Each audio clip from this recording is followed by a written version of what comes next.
Ya, kalau kita merasa dizolimi oleh orang lain ya, nggak usah takut, nggak usah baper. Terus kita hidup di dalam kebenaran Tuhan, di dalam kebenarannya kita jalan bersama dengan Tuhan. Lihat bagaimana Tuhan menyertai kita. Lihat bagaimana cara Tuhan mengubah sesuatu yang jahat menjadi sesuatu kebaikan sesuai dengan rencana dan kehendaknya. Ini yang harus kita renungkan. Nggak perlu baper. Nggak pakai baper. Sebelum kita mulai, seruput dulu kopinya.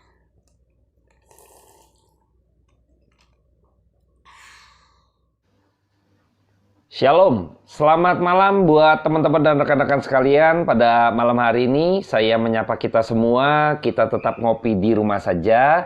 Dan seperti biasa saya sudah ditemani secangkir kopi hangat. Nah, biarlah malam hari ini kita boleh kembali dihangatkan oleh firman Tuhan. Dan sebelum saya mulai, saya akan seruput dulu kopinya. Nah, ini ya saya pakai cup kecil gitu ya. Jadi ya agak-agak imut ya pada malam hari ini. Saya akan seruput dulu.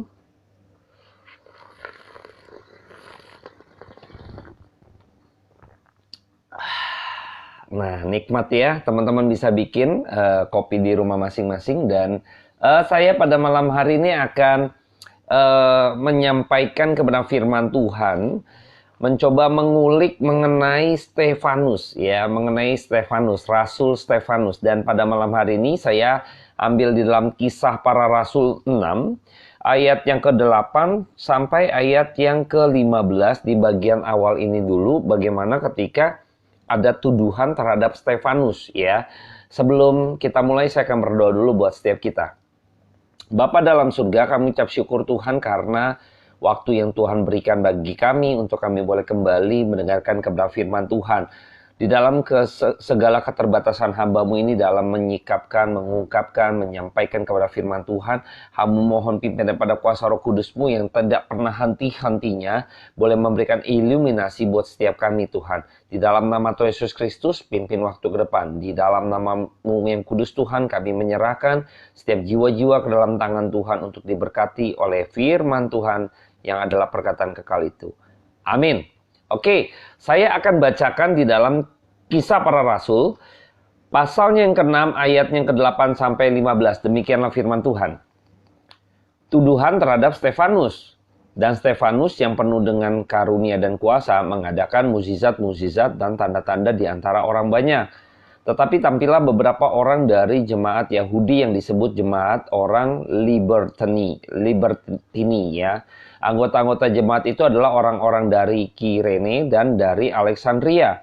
Bersama dengan beberapa orang Yahudi dari Kilikia dan dari Asia. Orang-orang itu bersoal jawab dengan Stefanus.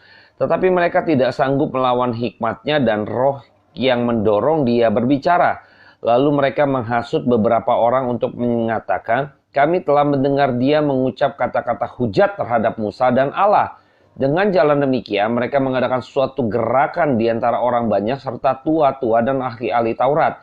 Mereka menyergap Stefanus, menyeretnya dan membawanya ke hadapan mahkamah agama. Lalu mereka memajukan saksi-saksi palsu yang berkata, orang ini terus-menerus mengucap perkataan yang menghina tempat kudus ini dan hukum Taurat.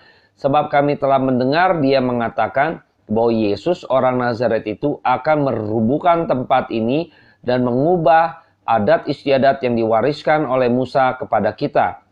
Semua orang yang duduk dalam sidang mahkamah agama itu menatap Stefanus. Lalu mereka melihat muka Stefanus sama seperti muka seorang malaikat. Nah ya. Saya akan coba perlahan kita menggali makna di balik peristiwa ini ya. Ini peristiwa yang cukup menarik karena ada aspek-aspek yang kita bisa pelajari dalam kehidupan kita bermasyarakat maupun bernegara gitu ya. Ada unsur politik nanti gitu ya. Coba ya.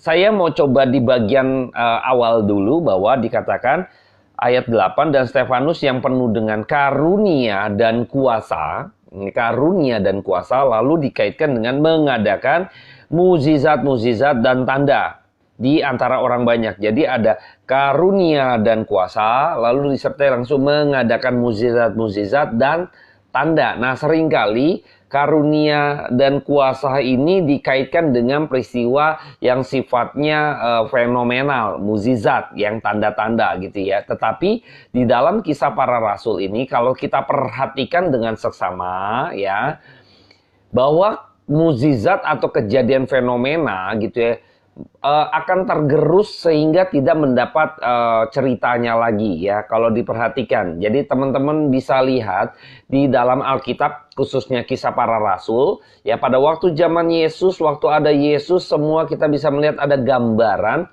betapa ada mukjizat-mukjizat yang terjadi, dicatat begitu rupa gitu ya, diceritakan karena ada satu makna di balik perbuatan mukjizat yang Tuhan Yesus adakan gitu ya.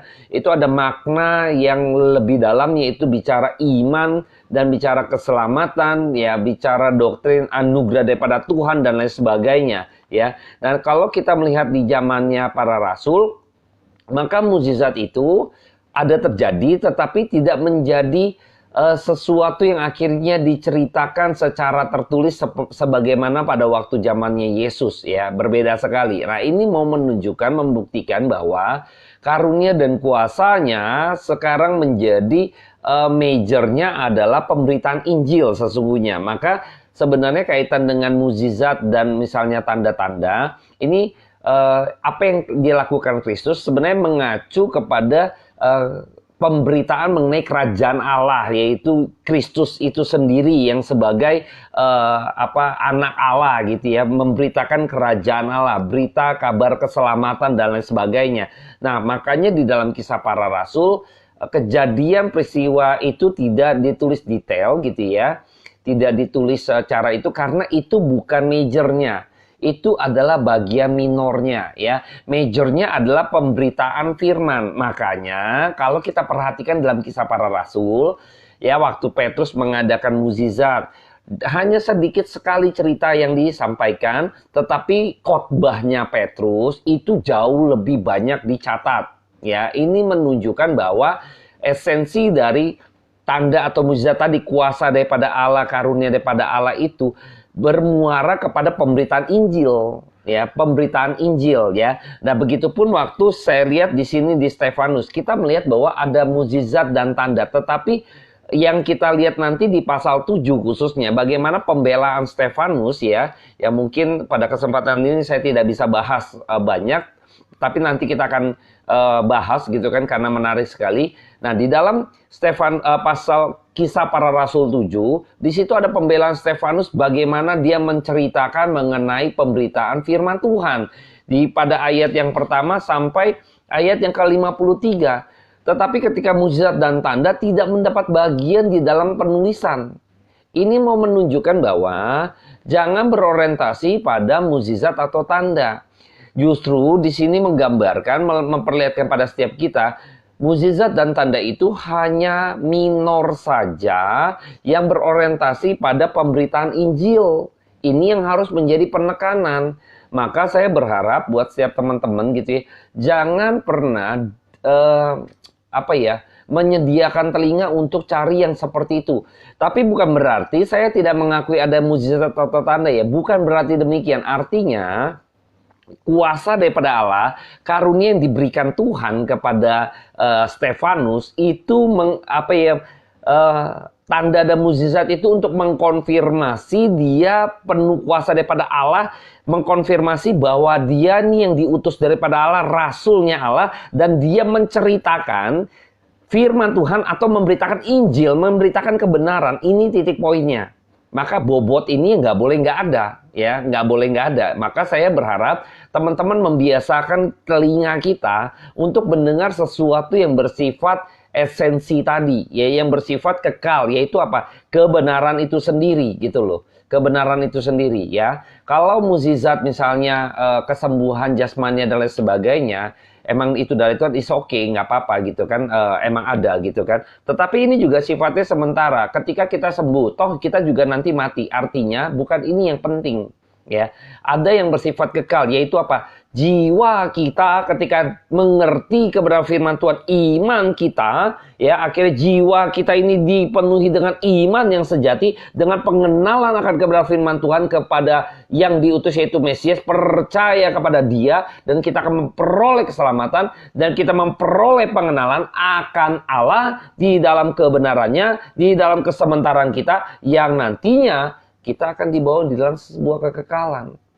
Ini yang harus kita pikirkan, ya. Jadi sedangkan telinga kita untuk mendengarkan yang bersifat esensi tadi, ya. Oke, saya lanjutkan di bagian berikutnya ketika ini ada satu kisah, coba saya sederhanakan dengan bahasa kita, ya. Mungkin Stefanus pada waktu itu dia ada kelompok tertentu, ya. Ada kelompok tertentu yang sepertinya iri dengan Stefanus, karena saya kutip di dalam Kisah Para Rasul pasal 6 ayatnya yang ke-7 gitu, ya.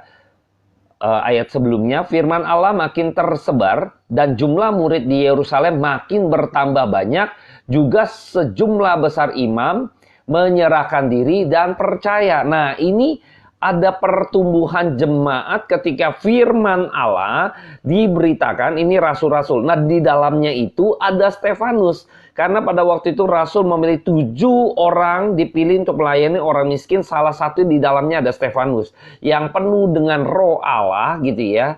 Nah, ini yang menarik gitu, ya. Jadi ada jemaat lain, ada dari jemaat orang Libertini yang akhirnya seperti ada kelompok ini merasa terancam karena ada Stefanus. Keberadaan Stefanus ini memiliki dampak yang luas sehingga mungkin bagian dari jemaat Libertini ini ada yang masuk kepada kelompok-kelompok rasul gitu loh, ya. Jadi makanya mereka coba untuk tanda petik gitu, ya, menggugat, mencari masalah supaya orang ini disingkirkan. Bagaimana gitu kan? Karena sebagai tanda petik pesaingnya gitu, ya. Mereka melihat ini sebagai sesuatu yang politik agama gitu, ya. Jadi karena ada kepentingan untuk menjaga komunitasnya, untuk menjaga jemaatnya gitu, ya. Ini konsep yang salah juga, ya. Jemaat itu domba-domba Tuhan, milik Tuhan, ya, milik Allah gitu, ya. Jadi susah juga, ya, ini urusan sudah gereja, ini jemaat saya, lain sebagainya gitu, ya. Udah nggak zaman di zaman saat ini, ya. Apalagi dengan era keterbukaan ini gitu, ya. Bagaimana orang akhirnya mengerti, jemaat-jemaat tahu mana yang memberitakan kebenaran firman Tuhan yang benar, mana yang punya kepentingan-kepentingan. Jadi setelah orang-orang itu banyak disadarkan akan kebenaran, para imam menyerahkan. Jadi ada kelompok-kelompok yang di kalangan eksklusif atau kalangan atas gitu, ya, akhirnya menggabungkan diri dari pemberitaan Injil daripada rasul, ya. Maka mereka menjadi apa, ya, mungkin marah karena mereka terancam, kelompoknya tergerus gitu, ya. Ya sudah tergerus begini, akhirnya bagaimana berpikir supaya orang ini disingkirkan, ya. Orang ini disingkirkan, sama ketika Yesus Kristus kan. Yesus Kristus harus dibungkam gitu kan, bahaya ini gitu kan. Nah, begitupun dengan Stefanus, ya, mengalami hal demikian. Oke. Saya melihat bahwa ketika bersoal jawab di dalam ayat yang ke-9, saya akan kutip saja gitu, ya. Orang-orang itu bersoal jawab dengan Stefanus, ya, ayat 10. Tetapi mereka tidak sanggup melawan hikmatnya dan roh yang mendorong dia berbicara. Nah, tadi kaitan dengan karunia dan kuasa, ya. Jadi Stefanus ini ketika bersoal jawab gitu, engkau mendebatkan sesuatu, Stefanus terbuka dan akhirnya dia menjelaskan. Nah, ketika dalam perdebatan, ya, sepertinya tanda petik kalah berdebat gitu, tapi sebenarnya perdebatan itu bukan sesuatu yang negatif, teman-teman, ya. Jadi ketika ada orang berdebat gitu, bukan sesuatu yang negatif sebenarnya. Perdebatan itu sebenarnya kita sedang menguji, ya, misalnya pendapat A dengan pendapat B. Jadi kita masing-masing menguji pendapat kita, ya. Jadi bukan bicara menang atau kalah, tapi lebih kepada akhirnya kita tahu, oh ternyata yang saya pikirkan selama ini ternyata memiliki kesalahan. Nah, ini kan bagus buat kita, ya kan. Jadi kita harus menguji, oh ternyata pembuktian dari misalnya lawan debat saya ini justru membuat saya harusnya sadar bahwa oh, saya thank you loh. Jadi selama ini saya salah memiliki pandangan gitu loh. Jadi nggak ada kalah. Jadi kita kembali menerima sesuatu yang baik kan gitu. Jadi berdebat itu menguji masing-masing pendapat gitu kan, keyakinan kita, menguji masing-masing. Jadi nggak ada menang kalah. Sebenarnya perdebatan itu untuk masing-masing menguji ya. Oke, engkau bilang ini emas, saya juga bilang ini emas. Oke, pembuktian dan sebagainya. Akhirnya, oh selama ini saya beli emas salah. Ternyata akhirnya karena diuji dari perdebatan itu, akhirnya saya mendapat satu rumusan gitu ya. Nah, rumusan ini akhirnya kan baik buat saya. Sehingga saya tidak ketipu lagi. Jangan-jangan kuningan. Kemarin ketipu tuh. Nggak taunya bukannya emas, kuningan. Saya tertipu. Sekarang karena dari ada perdebatan itu, saya menemukan satu unsur prinsip misalnya gitu. Kita menemukan satu rumusan sehingga saya tidak lagi terjebak dengan penipuan seperti itu. Nah, disinilah kita sebenarnya belajar. Jadi perdebatan itu bukan sesuatu yang negatif, tetapi di era saat ini gitu ya sudah menyimpang perdebatan itu. Perdebatan itu menjadi sebuah ajang untuk menghakimi orang lain gitu ya, ajang untuk membuli tanda petik gitu ya orang lain. Dan ini sudah menyimpang lah. Jadi saya melihat bahwa ini terjadi penyimpangan-penyimpangan yang saya rasa juga kita jangan sampai terjebak di dalam penyimpangan yang demikian. Tapi sesungguhnya perdebatan itu memiliki makna yang positif gitu ya. Nah, di dalam perdebatan itu akhirnya sepertinya kelompok-kelompok ini mengalami merasa gitu ya, wah kita ini kelompok yang akhirnya bisa juga kolaps nih, komunitas kita, tanda petik partai kita kolaps nih gitu kan, bagaimana mempertahankan ini. Makanya akhirnya muncullah hasutan ya di dalam ayat 11, lalu mereka memakai dengan cara menghasut. Nah, saya akan coba bacakan kembali buat setiap kita. Ayat yang ke-11, lalu mereka menghasut. Nah ya, udah menghasut beberapa orang, ya menghasut beberapa orang untuk mengatakan kami telah mendengar dia mengucapkan kata-kata hujat terhadap Musa dan Allah. Nah ini yang nggak dilakukan oleh Stefanus, jadi hoak ya. Jadi waktu zaman dulu pun hoak udah dipakai gitu ya. Ya prinsip hoak gitu ya. Jadi gimana nih caranya? Kita hasut gitu kan. Pada waktu hasut beberapa orang, maka akan memicu gitu kan, kegerakan gitu ya. Jadi kalau hoax itu kan pada prinsipnya adalah kebohongan yang terus, hoax itu kan kebohongan ya, bukan satu kebenaran, kebohongan. Terus masuk ke dalam post-truth. Post-truth itu kan jadinya kebohongan yang terus digaungkan,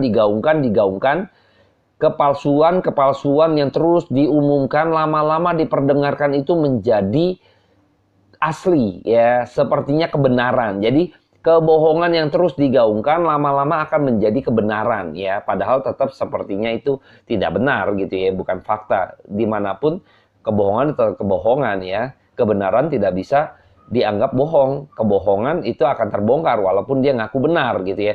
Tetapi ini yang terjadi. Jadi post-truth itu juga sudah ada di zaman rasul-rasul gitu loh.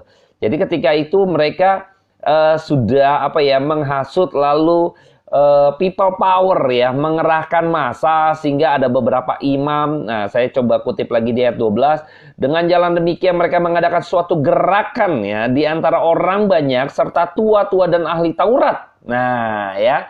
Jadi mereka menggunakan people power ya. People power ini di zaman Rasul juga sudah ada. Jadi akhirnya mereka bawa itu menjadi satu kegerakan massa ya.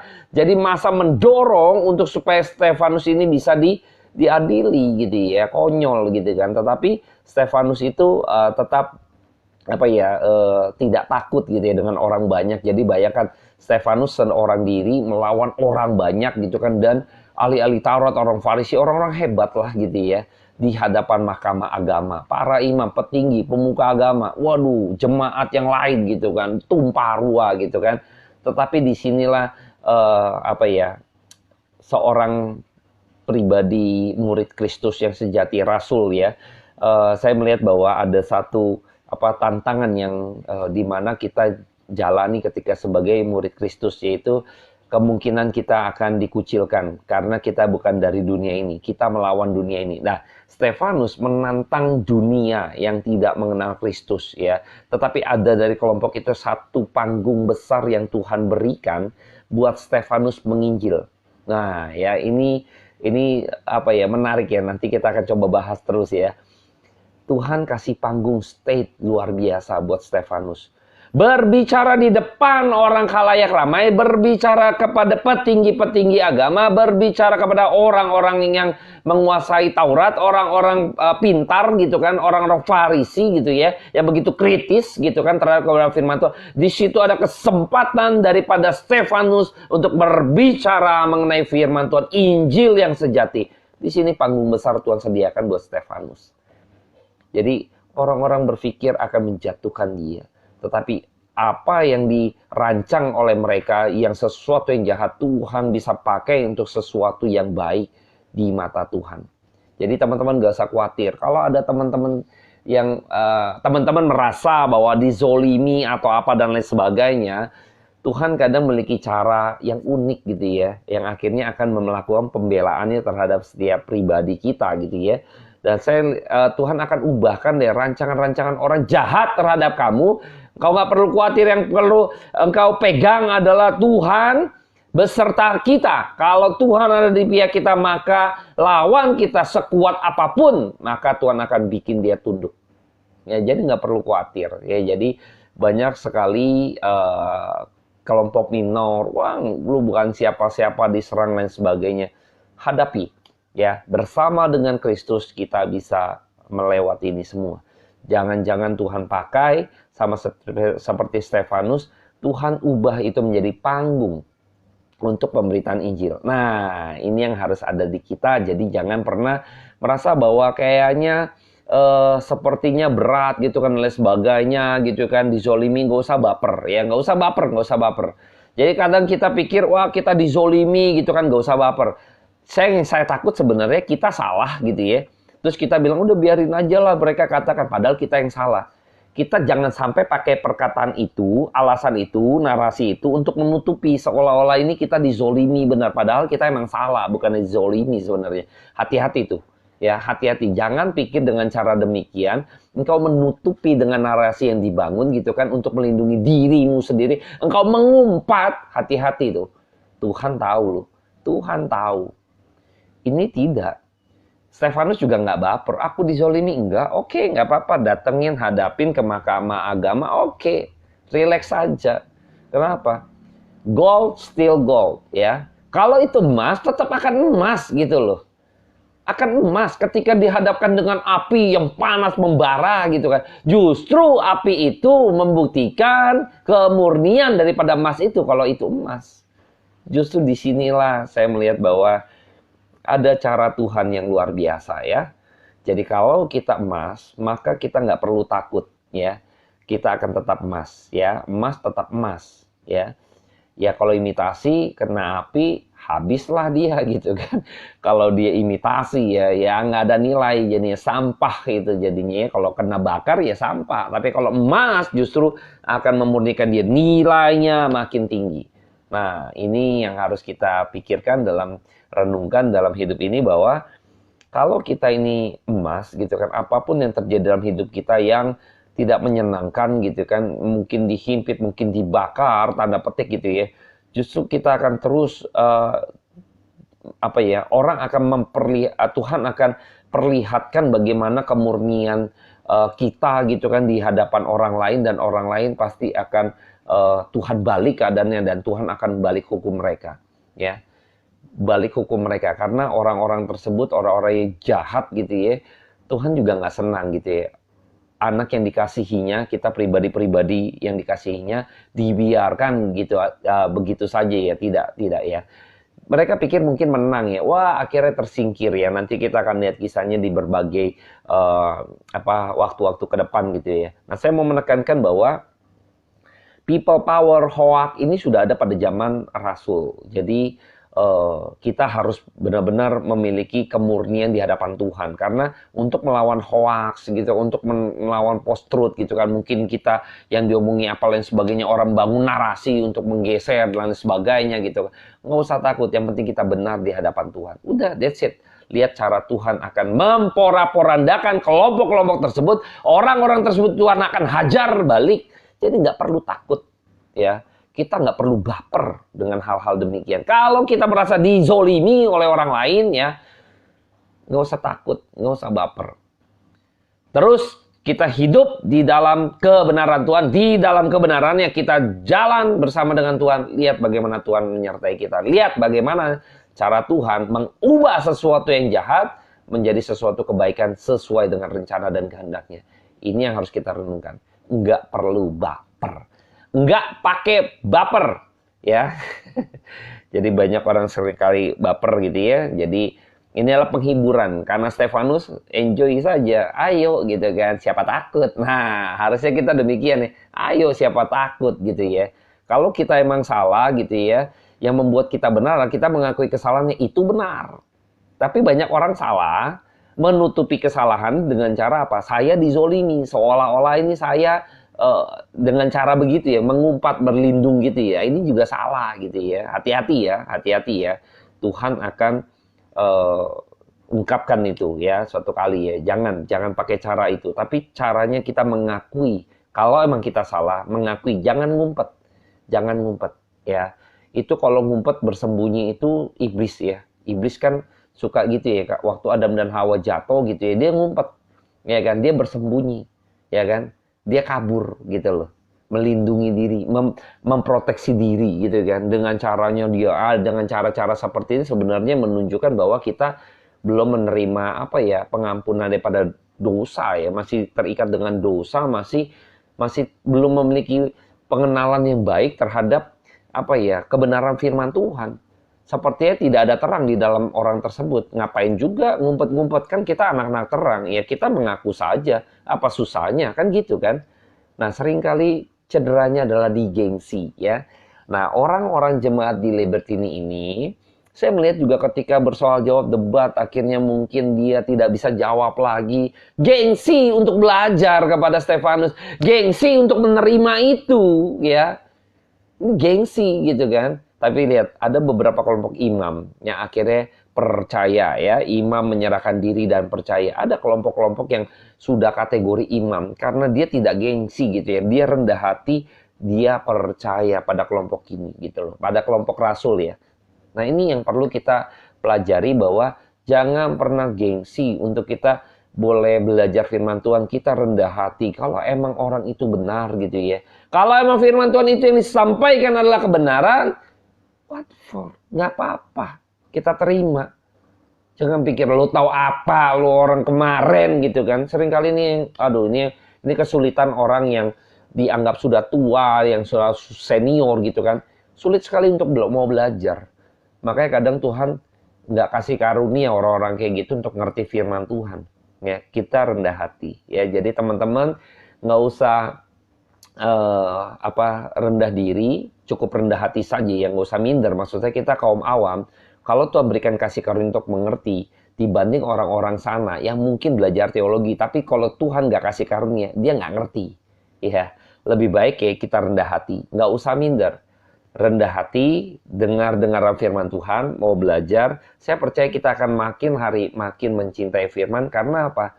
Firman Tuhan ini kan perkataan Tuhan yang kekal. Ada kuasa Roh Kudus yang akan mengiluminasi setiap kita. Mungkin hari ini kita harus paksa diri kita ya. Tanda petik ya, paksa diri kita artinya kita mempersiapkan diri untuk mau dengar firman Tuhan. Saya yakin dan percaya kalau kita sungguh-sungguh menyiapkan, Tuhan akan memberkati kita, yaitu apa? Makin mengerti firman Tuhan. Malam hari saya sudahi pada sesi ini. Kita akan lanjutkan di pertemuan-pertemuan berikutnya. Saya akan berdoa mengakhiri sesi ini buat setiap kita. Bapa dalam surga, terima kasih buat kebenaran firman Tuhan yang terus boleh memberkati kami pada malam hari ini Tuhan. Terima kasih Yesus Kristus buat anugerah Tuhan yang gak pernah habis-habisnya buat setiap kami. Agar kami semakin hari mencintai firman-Mu. Di dalam nama Tuhan Yesus Kristus, Roh Kudus mari berkarya atas diri kami pribadi lepas pribadi, dimanapun kami berada. Berikan kami pencerahan akan kebenaran firman Tuhan. Amin. Oke, terima kasih teman-teman. Saya seruput dulu kopinya.